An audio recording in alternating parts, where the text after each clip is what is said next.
आइए चलते हैं अपने चैप्टर नंबर 14 के लास्ट टॉपिक पे, hazards of electricity. Hazards of electricity से मुराद ये है कि इलेक्ट्रिसिटी से क्या नुकसानात हो सकते हैं। सबसे पहले उनमें इंसुलेशन डैमेज। इंसुलेशन डैमेज क्या चीज़ है?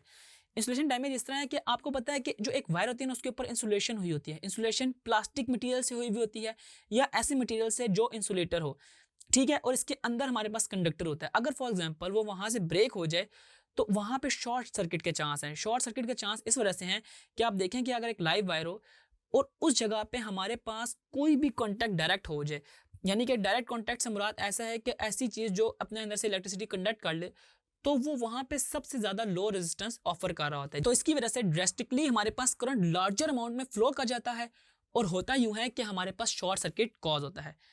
इसके अलावा हमारे पास डैम कंडीशन। डैम कंडीशन इस तरह है कि अगर फॉर एग्जांपल हम एक नॉर्मल ह्यूमन स्कैन ले जाए ना, तो उसके ऊपर ना हमारे पास 100,000 ओम्स में रेजिस्टेंस होती है। लेकिन हमारे पास कुछ कंडीशंस ऐसी हैं जहाँ पे हमारे पास वेट इन्वायरमेंट होता है, तो वहाँ पे ह्यूमन की जो स्किन की रेजिस्टेंस है ना, वो बहुत ज़्यादा कम हो जाती है और वो फ्यू 100 ओम्स तक रह जाती है।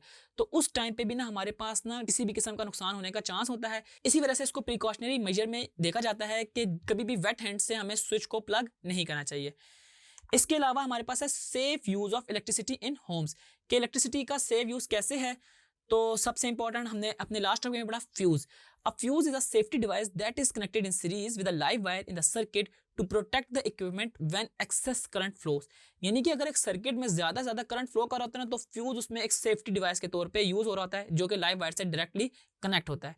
इसका वर्किंग प्रिंसिपल हमने देखा था कि क्या होता था कि हम ना जो फ्यूज है ना, उसको लेते ही इतना है कि जितना उसकी रेटिंग होती है, यानी कि जितनी हमें डिमांड होती है। ये पॉइंट आप देखें कि fuse to be use should have slightly more rating than the current which electrical appliances will draw under the normal condition.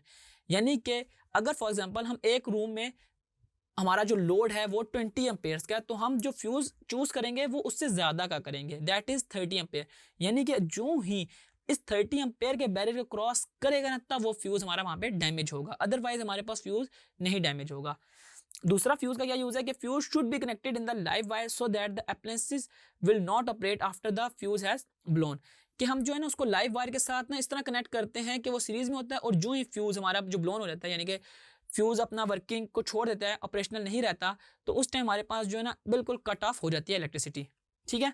और हमारे पास लास्ट ये है कि switch off the main before changing any fuse. क्योंकि जब हमारे पास फ्यूज ब्लोन अप हो जाता है तो उसमें हम क्या करते हैं, उस फ्यूज को चेंज करते हैं। तो उसके लिए हम सबसे पहले ना मेन पावर सप्लाई को बंद करते हैं, क्योंकि अगर मेन पावर सप्लाई ऑन हो और हमारे पास जो अप्लायंसेज हैं वो भी ऑन हो और हम फ्यूज कनेक्ट करें और अगेन वो रेटिंग उससे ज्यादा आ रही हो, तो हमारे पास फ्यूज फिर से ब्लोन हो जाएगा। तो हम क्या करते हैं कि पहले सब चीजों को ऑफ करके उसके बाद फ्यूज को चेंज करते हैं। इसके अलावा हम यूज करते हैं सर्किट ब्रेकर। सर्किट ब्रेकर जो है ना फ्यूज से थोड़ी अपग्रेडेड फॉर्म है। इसमें हो क्या रहता है, आप इसका सर्किट देख सकते हैं कि हमारे पास लाइव वायर है जो कनेक्ट हुई होती है और इसके साथ एक कॉन्टैक्ट होता है। जो ही एक एक्सेसिव अमाउंट में करंट होता है, क्योंकि हम ना हर चीज को ना पहले से डिफाइंड लोड देते हैं। अगर उस डिफाइंड लोड से ज्यादा करंट आता है ना, तो हमारे पास जो इसका कॉन्टैक्ट है ना वो लूज हो जाता है, और लूज होने की वजह से हमारे पास होता क्या है कि हमारा सर्किट ब्रेकर जो ऑपरेशनल नहीं रहता, और दोबारा से हम उसको स्प्रिंग से ऑन करके सर्किट ब्रेकर को फंक्शनल कर देते हैं जब हम उसमें ऊपर से एक्सेसिव अमाउंट ऑफ लोड को हटा दें। इसके अलावा हमारे पास थर्ड और लास्ट जो पॉइंट है इसको प्रिवेंट करने के लिए, वो अर्थ वायर यूज किया जाता है। अर्थ वायर क्या है कि हमारे पास फॉर एग्जांपल इलेक्ट्रिक केटल्स होती हैं ना, वो मेड अप ऑफ मेटल्स होती हैं और आपको पता है इसके अंदर वायर्स होती हैं।